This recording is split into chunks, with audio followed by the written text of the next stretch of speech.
Mga kapuso, mga pagkaon nga may pilit, swak nga handa sa tigkalalag. Habang ano walang rason kung nga mahilig ang Pinoy sa kakanin. Inigid tutukan ni Zen Kilantang Sasa. Sa pagdumdum sa Piyesta Minatay, hindi madula nga handa sa mga Pinoy ang kakanin. Ini ang traditional Filipino rice-based cakes nga mga dessert.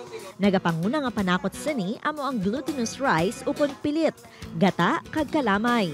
Ang kakanin kag pilit kay for me do ano na naiakustombre sa aton mga ninuno na bala nga ang pilit amo na siya ang sign sang paghugpon sang mga family. Naanda na sang pamilya ni Manang May Grace ang pagluto sa mga kakanin sa tigkalalag. Gani nangin extra income naman sini ang pagnegosyo.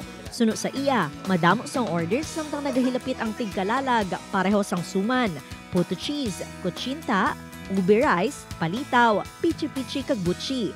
Isa sa best sellers sini amo ang ube suman with yama.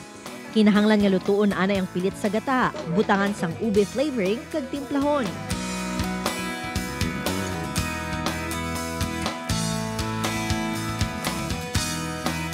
Sunod, mag-ubra sang yama fillings.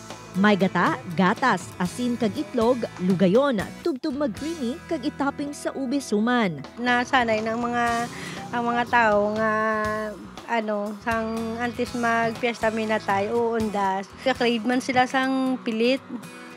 Amo na nga do everyday do may order na. Nagkalain-lain man ang pagpati sang tagsa ka Pilipino sa Piyesta Minatay, ang importante nga nagahugpong ang kada pamilya, apisar nga may mga himata nga nagtaliwan na. Upoy kay Cirilo Randuque, Zen Kilantang Sasa, One Western Visayas.